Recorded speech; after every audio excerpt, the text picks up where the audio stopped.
What if the greatest truth of your existence was waiting for you in a sealed envelope? Hidden away from prying eyes, a mother's final confession threatens to unravel everything a daughter believes about herself.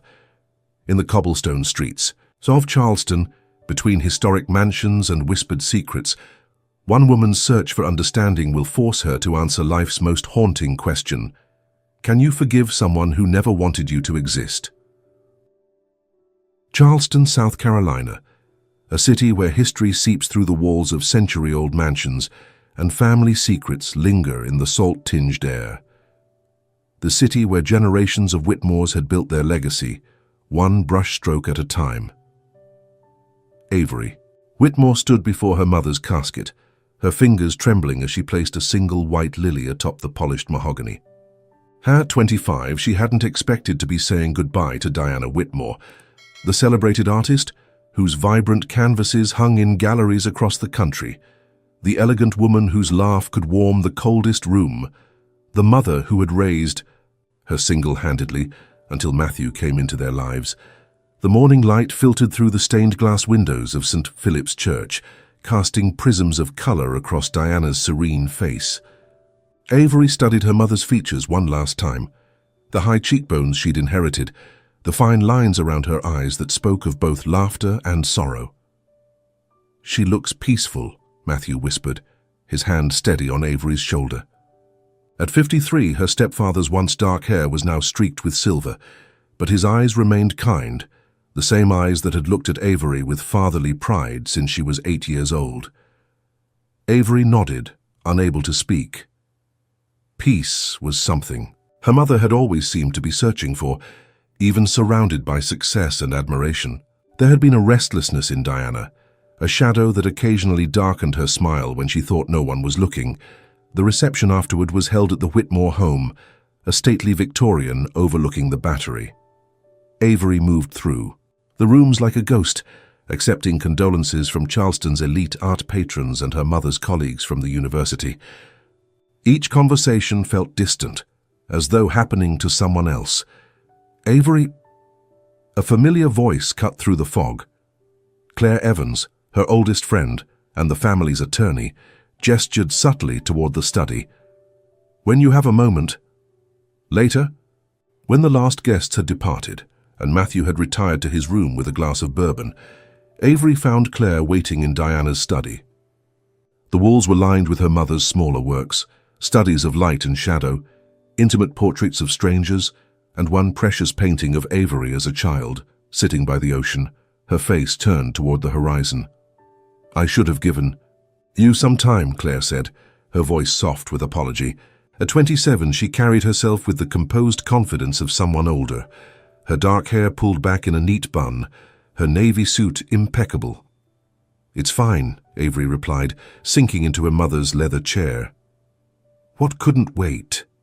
Claire hesitated, then reached into her briefcase. "Your mother left instructions. There's the official will which we'll review with the family next week. And then..." She placed a sealed envelope on the desk. "There's this, for your eyes. Only..." The envelope bore Diana's distinctive handwriting, elegant with sweeping curves that betrayed her artistic nature. Simply, "For Avery, when I'm gone." "She gave this to me 3 years ago," Claire explained. "Made me promise." Avery stared at the envelope. "You know what's in it?" Claire's hesitation was answer enough. "It's not my place to say, but I'll be here whatever you need afterward." Alone in the study after Claire's departure, Avery turned the envelope over in her hands. Outside, Charleston had slipped into evening, the street lamps casting pools of golden light along the sidewalks where tourists strolled, oblivious to the small earthquakes happening behind closed doors. With trembling fingers, she broke the seal and unfolded a single sheet of her mother's personal stationery. "My dearest Avery, if you're reading this, I've failed to find the courage to tell you the truth in life. Perhaps that makes me a coward, or perhaps it means I loved our life together too much to risk shattering it with the weight of the past. The truth is, you were never part of my plan. Your existence began as my greatest fear, then became my most unexpected blessing. There is so much you don't know about who you are and where you came from. Things I've kept hidden, not to protect myself, but to shield you from pain. The key in this envelope opens the small cedar box in my studio closet. Inside you'll find the beginning of answers. I hope someday you'll understand why I kept these secrets. And even more, I hope you'll forgive me for them. With all my imperfect love, Mom. Avery read the letter 3 times, her heart pounding harder with each reading. You were never part of my plan. The words burned into her consciousness like acid. The room suddenly felt too small, the paintings on the walls watching her with new accusatory eyes. A small brass key had fallen from the envelope.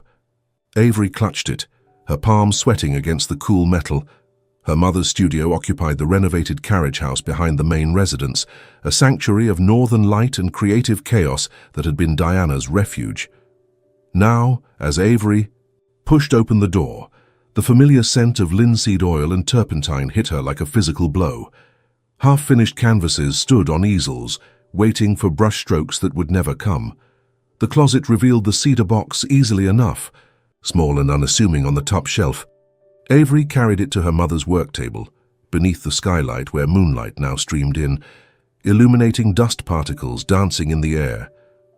The key turned with a soft click. Inside lay a small collection of items, a faded photograph of a young Diana with another woman, both smiling on a beach, a newspaper clipping about a domestic violence case from 26 years ago, and beneath these, a thin journal bound in worn blue leather. Avery's hands shook as she opened to the first page. September 15th, 1999. The test was positive. Phil, I'm carrying his child. God help me, I don't know what to do. The world tilted beneath Avery's feet. September 1999. She had been born in June 2000.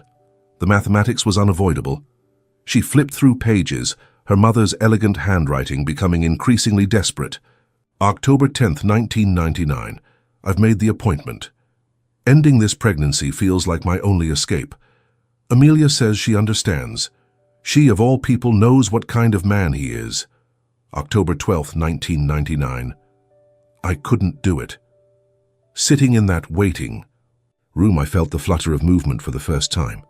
Not even a real kick, probably just my imagination, but suddenly this wasn't about him anymore. It was about her. Somehow I know it's a girl. December 1st, 1999. 3 states away now. Charleston seems safe. No one knows me here. No one knows about the baby. I can reinvent myself, become someone new, someone unafraid. Avery closed the journal, unable to read more. The photograph stared up at her, her mother and the unknown woman arm in arm on a distant shore. She turned it over, written on the back, Diana and Amelia, Cannon Beach, 1997. Amelia, the name from the journal. Who was she? And more importantly, who was he, the man Diana had fled from, the man who by all evidence was Avery's biological father? The secrets we keep shape us just as much as the truths we share. 3 days after the funeral, Avery found herself unable to enter her mother's studio again. The journal remained on her bedside table, unread beyond those first few devastating entries, but the questions it raised circled like vultures in her mind, making sleep impossible. Matthew had noticed her distraction, but attributed it to grief. He'd been keeping his distance, allowing her space to mourn in her own way. But when Avery descended to the kitchen at dawn, finding him already there with coffee brewing, she knew the conversation could no longer be postponed.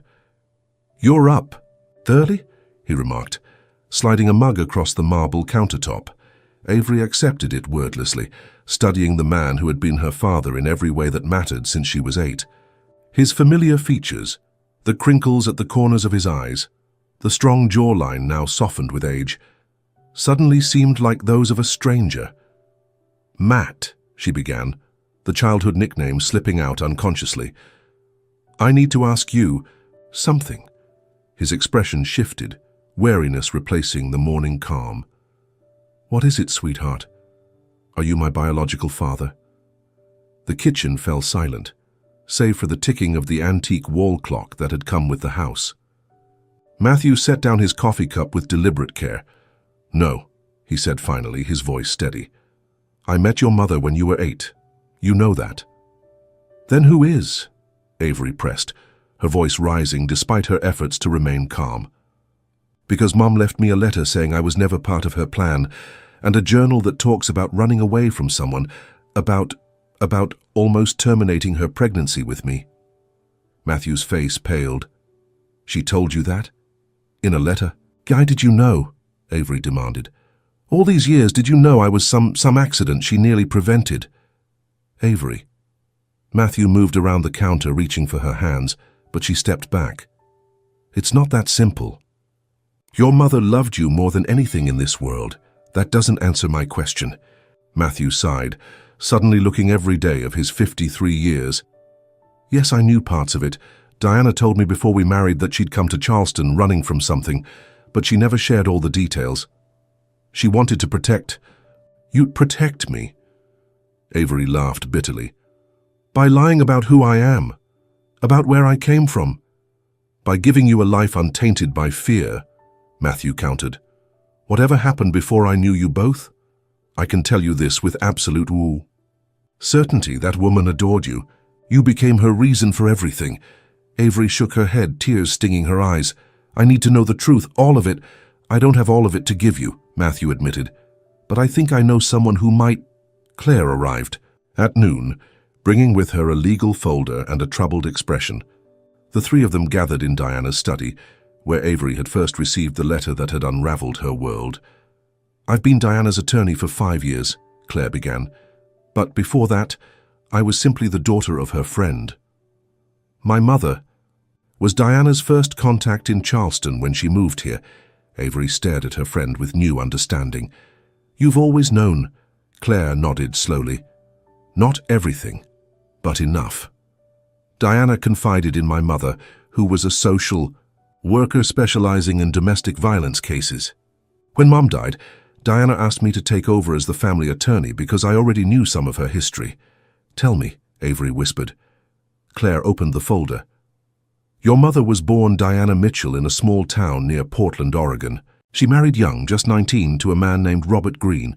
The marriage was troubled." "Troubled how?" Claire and Matthew exchanged glances. "Abusive," Claire said finally. "Severely. There are hospital records."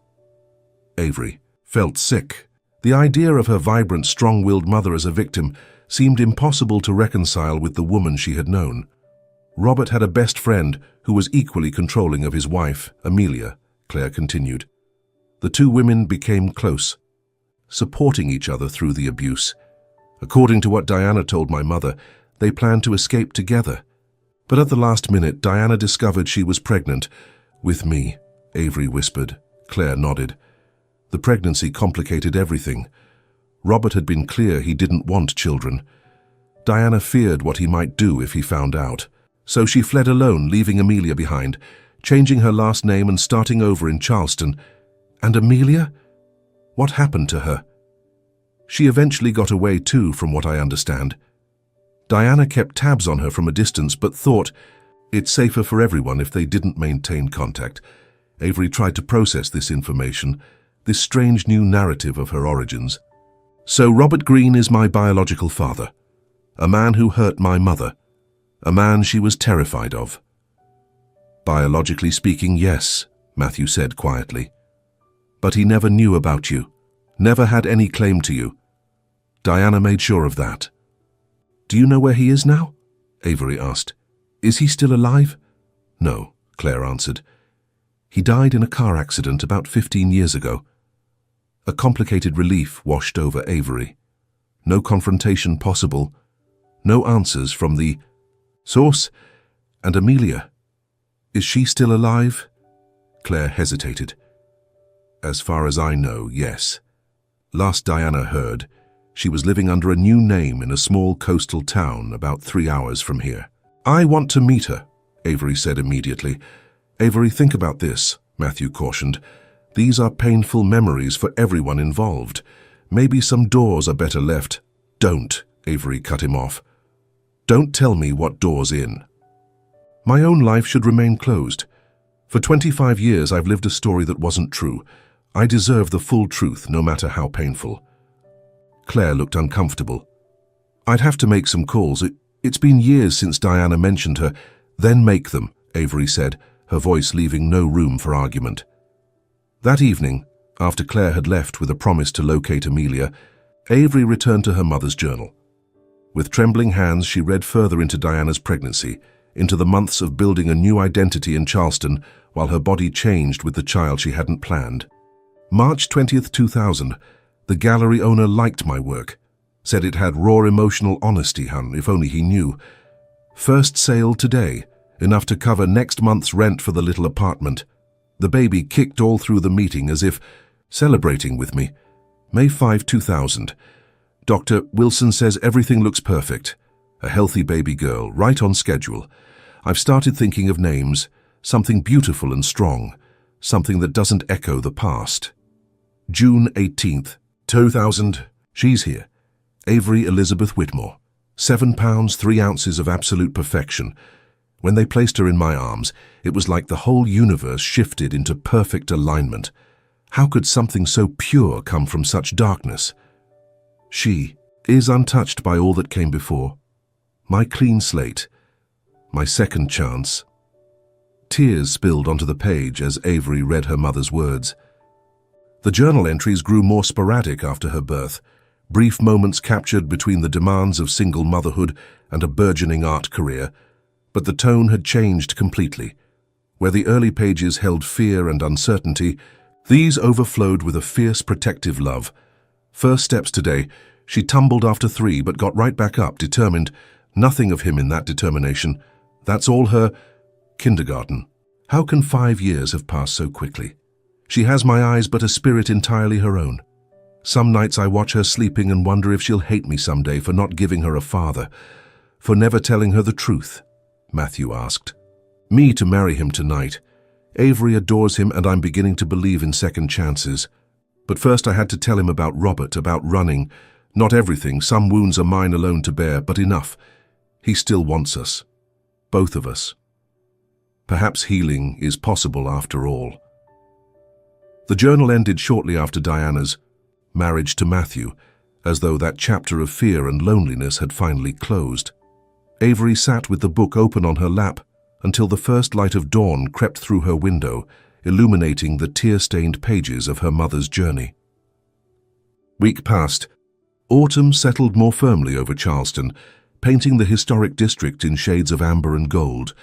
Claire called with an address and a name, Amelia Green, now living as Sarah Cooper, in a small house outside Beaufort, South Carolina. She agreed to meet you, Claire said. But she sounded hesitant. Whatever happened back then, it still haunts her. Avery made the drive alone, despite Matthew's offers to accompany her. The coastal highway stretched before her, a ribbon of asphalt cutting through salt marshes and palmetto forests. With each mile, she rehearsed questions in her mind, then abandoned them as inadequate. How do you prepare to meet a stranger? Who knew the origins of your existence better than you did yourself? The house was modest, a single-story cottage set back from the road, its weathered blue paint peeling at the edges. A small garden of native wildflowers bordered the front path. As Avery approached the door, her heart hammered against her ribs with such force that she paused, placing her palm flat against her chest as if to calm it. The woman who answered her knock was in her early 50s, with silver-streaked dark hair and eyes that had seen too much. Those eyes widened at the sight of Avery, one hand flying to her mouth. "My God," she whispered. "You look just like her. You're Amelia," Avery said, the name strange on her tongue. "I haven't been called that in over 20 years. The woman gestured Avery inside. "But yes, and you're Diana's daughter." The interior was sparsely furnished but warm, with walls lined with bookshelves and watercolors of local landscapes. They settled in the small living room, where a large picture window overlooked a tidal creek. "I always wondered if I'd meet you someday, Amelia," Sarah said, pouring tea from a ceramic pot. "When Diana wrote that she was sick, I thought she might finally tell you everything." "She didn't," Avery said, accepting the cup. "She left me a letter and a journal, enough to know I was running from the truth." The older woman nodded slowly. That sounds like Diana, always protecting even when the truth might have been kinder. I know about Robert, Avery said, the name feeling toxic on her lips. That he was abusive, that he was my biological father, that my mother fled when she found out she was pregnant with me. Sarah's hands trembled slightly as she set down her teacup. That's the outline of it, yes, but not the whole story. Then tell me the whole story, please. Sarah looked out toward the creek, where egrets waded in the shallows. Robert wasn't just Diana's husband. He was a monster wearing a man's face. Charming in public, cruel in private. He broke her arm once for speaking to a male cashier at the grocery store. Another time he pushed her down the stairs for coming home 10 minutes late from work. Avery felt ill, imagining her mother, young, talented, vibrant, trapped, in such a nightmare. We lived next door to each other in married student housing, Sarah continued. Robert and my husband James were childhood friends and attended the same law school. From the outside we were just two young couples starting our lives. Behind closed doors, and she shook her head. Let's just say both men believed in complete control of their wives. You supported each other, Avery prompted gently. We had to. There were days I couldn't stand from the bruises, so Diana would call in sick for me, times when Robert had blackened her eye, and I'd help her cover it with makeup. We dreamed of escaping together, saving enough money in secret, creating new identities far away. Sarah paused, seeming to gather strength for what came next. Then Diana missed her period. We both knew what would happen if Robert found out. He'd made it clear children would ruin her, his possession that he'd kept perfect through control and fear. The diary said she had an appointment, Avery said quietly. To end the pregnancy. Sarah nodded. I drove her there myself, waited in the car, giving her privacy for the decision. After 2 hours, she came back out, still pregnant, with this look on her face, terror mixed with absolute certainty. She said, I can't explain it, Amelia, but this baby is my way out, my reason to be brave. Tears welled in Avery's eyes. Sarah reached across and squeezed her hand. We accelerated our plans. Diana would leave first, immediately before she started showing. I would follow a month later once I'd gathered more resources. We chose different destinations for safety. She headed east. I planned to go north. But you didn't follow, Avery guessed. Sarah's expression darkened. James found out. The night before I was set to leave, he discovered the bag I'd hidden in the garden shed. The beating was severe. By the time I got out of the hospital, Diana was long gone. She'd left no forwarding address, no way to contact her, for her safety and mine. It was another 2 years before I successfully escaped. And Robert, did he look for her? Obsessively at first. Then, as months passed with no trace, his rage turned elsewhere. He remarried about a year later.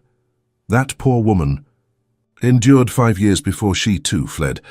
By then I was gone as well, living under my new name.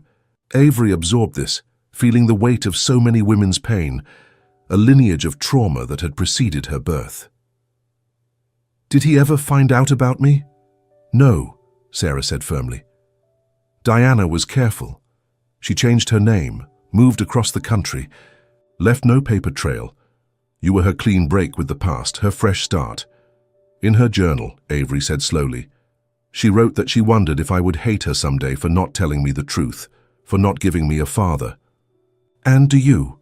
Sarah asked gently. Hate her? Avery considered the question, rolling it around like a stone in her palm. No, she said finally. But I feel disconnected, like I'm standing on shifting sand.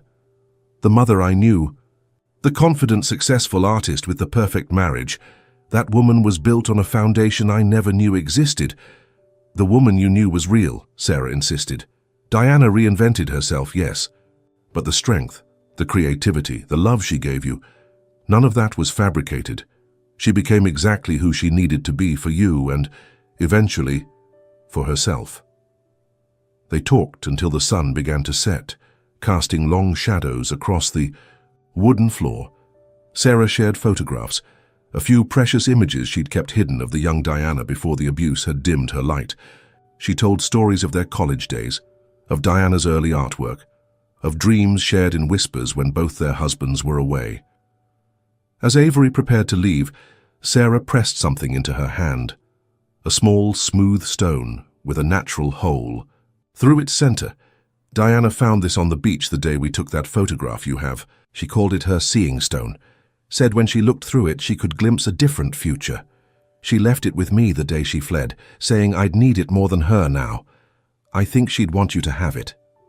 Avery closed her fingers around the stone, feeling its cool weight, a tangible connection to the young woman her mother had been, before fear and pain and ultimately courage had transformed her.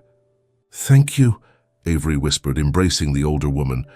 For surviving and for helping me understand that Diana made the hardest choice, Sarah said as they parted, to bring a child into the world despite everything stacked against her. But from what I can see, you were worth every moment of fear, every sacrifice she made. As Avery drove back toward Charleston, darkness falling around her, she held the seeing stone on the seat beside her, a talisman from a past she'd never known, but that had shaped her existence in every way. What defines us? Our origins, or our choices? Where the pieces of her fractured identity begin to form a new, stronger whole. Avery returned to Charleston as a different woman than the one who had left that morning. The coastal road that had earlier stretched before her with uncertainty now seemed to carry her homeward with purpose. The seeing stone rested in her pocket, a small weight grounding her to reality. Matthew was waiting on the porch when she arrived, nursing a glass of bourbon in the gathering dusk.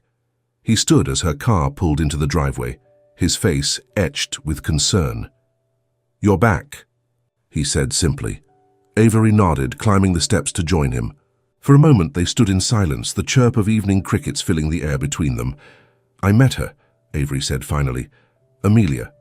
She calls herself Sarah now. And I understand more now. About Mom. About myself." She paused, gathering her thoughts. "Why didn't you ever tell me any of this?" Matthew sighed deeply, leaning against the porch railing. "It wasn't my story to tell. Diana and I agreed before we married that she would share her past with you when she felt the time was right. But she never did." "No," he admitted. "Every year she would say soon, when you graduated high school, then college. But the moment never seemed perfect enough. She worried about tainting your happiness with her darkness." Avery thought of the journal entries, her mother's fierce protection, her determination to shield her daughter from the shadows of her own past. "When she got sick," Matthew continued, "I urged her to tell you everything. She promised she would after the treatments when she was stronger. But then she ran out of time," Avery finished for him. They moved inside as the evening. Air grew cooler. In the warm light of the living room, Avery studied the photographs on the mantel, her mother in her graduation gown cradling infant Avery, Diana and Matthew on their wedding day, 8-year-old Avery between them with a gap-toothed grin, the three of them at Avery's college graduation, arms linked in unbreakable connection, a family built not on blood or obligation, but on choice and love. "You never had children of your own," Avery said suddenly, the thought occurring to her. With new significance, Matthew looked surprised by the observation. "I already had a daughter," he said simply. "From the moment I met you, this precocious little girl with paint-stained fingers and your mother's determination, I knew you were mine. Biology seemed irrelevant. Even knowing where I came from, who my biological father was. Especially knowing that," Matthew said firmly, "you weren't defined by his DNA, Avery. You were and are defined by your mother's courage, by your own spirit, and hopefully, in some small way, by my love for you both." Tears welled in Avery's eyes. She crossed the room and embraced the man who had chosen to be her father, feeling the solid reality of him against the swirling uncertainty of her past. "I found Mom's journal," she said when they separated. "I read about the day I was born, how she felt when she first held..." Matthew smiled gently. "She called me that night, years before we met in person. We had mutual friends in the art world, and she needed to tell someone who wouldn't judge her. She said, 'Matt, I've just met the love of my life, and she weighs 7 pounds. Avery laughed through her tears. Really? Really? She was terrified of motherhood, of failing you, of the past catching up somehow. But more than anything, she was determined to give you a life untouched by the fear she'd known. Over the following weeks, Avery immersed herself in her mother's world with new understanding. She spent hours in the studio, sorting through paintings with fresh eyes, seeing now the progression from the haunted early works to the confident, light-filled canvases of Diana's later years. She found a small collection of unexhibited pieces in a portfolio marked simply "Before Dark," chaotic compositions that spoke of trapped energy and mute suffering. Among them was a self-portrait of a young Diana with downcast eyes and a shadow looming behind her. The only painting that Diana had ever created of Robert, though his face was deliberately obscured. Claire helped Avery navigate the legal aspects of her mother's estate, including the substantial proceeds from Diana's art career that had been carefully invested over the years. She left everything to you, Claire explained, with a separate fund established for a purpose she never specified, just labeled the Seeing Project.